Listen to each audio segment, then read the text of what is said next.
What if I told you a women's prison in America, where no man was allowed inside, became the center of a shocking pregnancy mystery? One inmate, maybe a fluke. Two, a scandal. But 4 women, pregnant in the same week. No visitors, no male guards, no contact. So how did it happen? Was it abuse, a ghost, a conspiracy? Or something far darker, something hiding right beneath their feet? Today's story isn't just disturbing. It's real, raw, and it will make you question everything you thought was safe.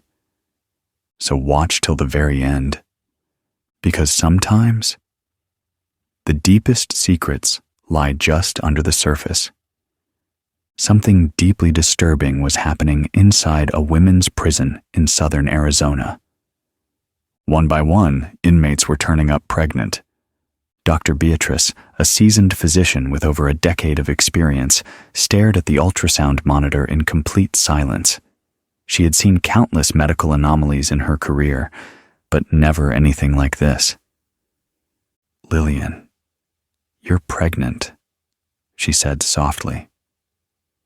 The young inmate, Lillian, sat on the examination table nervously tapping her fingers. Her eyes were wide, mirroring the same confusion Beatrice felt in her gut. "Pregnant? Here? How?" "I didn't do anything," she whispered, almost to herself. Beatrice didn't have an answer. She opened the door and called out to the guard waiting outside. "Claire, please call Supervisor Camille. Tell her it's urgent." Minutes later, Camille, the no-nonsense supervisor of the facility, entered the room. Her brows furrowed as she glanced at the ultrasound. "This is the 3rd one this week," she muttered, her voice tightening. "This is no coincidence." She turned to Lillian, trying to stay composed. "Lillian, I need to ask you one more time. How did this happen? Who's the father?" Lillian stood up, eyes full of panic. "I don't know. Please stop asking." And with that, she rushed out of the room. Camille rubbed her forehead.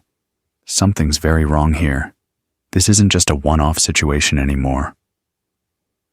Over the following days, paranoia grew inside the facility. The prison housed only women, and all staff members, guards, cleaners, nurses, were also female. Except one. Adam. An elderly, soft-spoken man who had worked the prison gates for years. Harmless. Or so they thought. Camille and Beatrice began combing through months of surveillance footage. For hours they saw nothing unusual, until they noticed something. "Look," Beatrice said, pausing the video. "That's Lillian heading toward the bathroom. And there, Adam, a few steps behind her. Minutes later, he's seen leaving alone." But when they checked the records, they discovered something else. Adam had been on medical leave for over 2 months.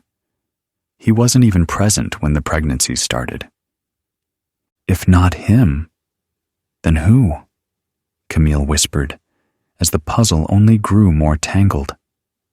Just then, Beatrice entered her office again, eyes wide with another report.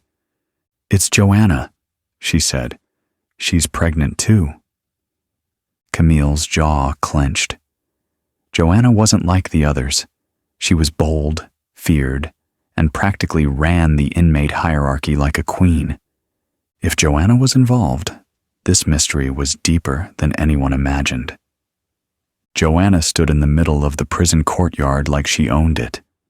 Arms folded, chin lifted, eyes sharp. She wasn't just another inmate. She was a queen in a cage, ruling over whispers and fear.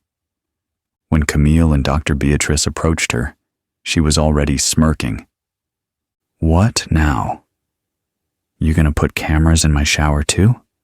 she said, voice laced with sarcasm. Beatrice kept her tone calm. 4 pregnancies in a week, Joanna. This isn't random anymore. We need answers. Joanna raised an eyebrow and offered a cryptic smile. Then maybe, she said, you should start looking where no one dares. And with that, she walked off, her laugh echoing behind her. Camille didn't sleep that night. The next morning, she filed an urgent report to headquarters and got approval to install additional surveillance cameras. Every corridor, every bathroom entrance, every hidden corner of the prison. Nothing would go unmonitored. A few days later, Nurse Claire rushed into the infirmary with a pale-faced young inmate named Louise. She says she's been having bad stomach pain, Claire said. Beatrice sat Louise down for an ultrasound, and within seconds, her expression changed. Louise, you're pregnant too. The girl's lips trembled. Tears spilled down her cheeks. I didn't do anything, she whispered, shaking. I swear. Beatrice gently placed a hand on her shoulder. It's okay. You're not in trouble. We just want to understand. There was a long silence. Then Louise leaned forward, her voice barely a whisper. It's not someone from outside, she said. It's near the stone bench in the courtyard. There's a patch of bushes there. Someone hides there. Beatrice and Camille exchanged a look. A person? Camille asked. Or is there some kind of tunnel? Louise nodded, eyes still filled with fear. We all know, but no one talks. Joanna scares everyone. That night, long after lights out, Camille and Beatrice walked to the courtyard with 2 guards and a flashlight. They scanned the stone bench, the shrubs nearby, until Camille spotted it. There, she whispered. Hidden behind layers of overgrown grass was a narrow, hollow opening, barely large enough for a human to crawl through. Beatrice crouched and peeked inside. It was a tunnel, a dark, cold tunnel stretching far beyond what they could see. This was right under our feet all along. They called in the security team immediately. Within minutes, a full-scale search began. What they discovered would shake the entire facility to its core. The tunnel connected the women's prison courtyard to the adjacent men's penitentiary.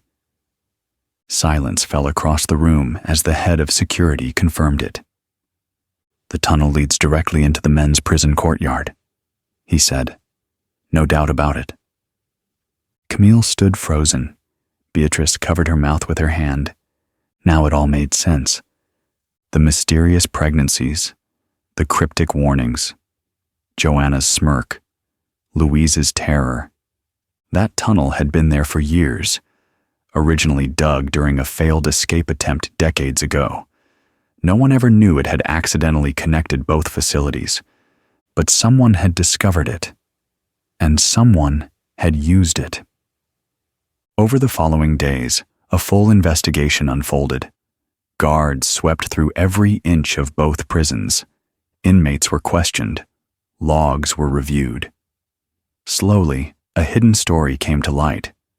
Some inmates, both men and women, had been using the tunnel for secret rendezvous. It wasn't just an act of violence. It wasn't just a crime of power. It was desperation, loneliness, manipulation, and forbidden intimacy. Some male inmates had found ways to pass letters through cracks in the yard wall. Joanna, always one step ahead, had orchestrated secret meetings for certain inmates, leveraging power and fear to control access to the tunnel. When Camille confronted her, Joanna didn't flinch. You locked us up like animals, she said. Then you act shocked when we find ways to feel human again. Camille's hands shook. But you risked lives. You let girls get pregnant in a maximum security facility. Joanna smiled coldly. And now you're finally paying attention. The prison board met in an emergency session. Camille proposed an immediate closure and permanent sealing of the tunnel. Strict protocols were set in place. Surveillance was expanded, but another decision followed, one that surprised many. A monitored visitation program between the men's and women's units was introduced, limited and controlled, but legal. Camille hated the idea, but Beatrice supported it. "If we pretend humans don't have emotions, urges, or needs," Beatrice said, "we'll only bury the problem deeper. Let's deal with it honestly."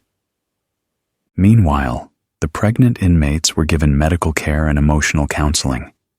Their babies were placed with relatives or state care until their mothers completed their sentences. One by one, the women wept as they handed over their children. Newborns swaddled in soft cloth, kissed goodbye through trembling lips. They returned to their cells quieter, but stronger.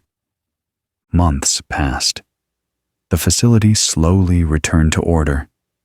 And yet, the memory of what happened, of what had been hidden in the ground just beneath their feet, never truly left. Dr. Beatrice would sometimes pause near the old courtyard and stare at the sealed tunnel. Camille, too, never looked at the shrubs the same way again. In the end, the incident became a legend.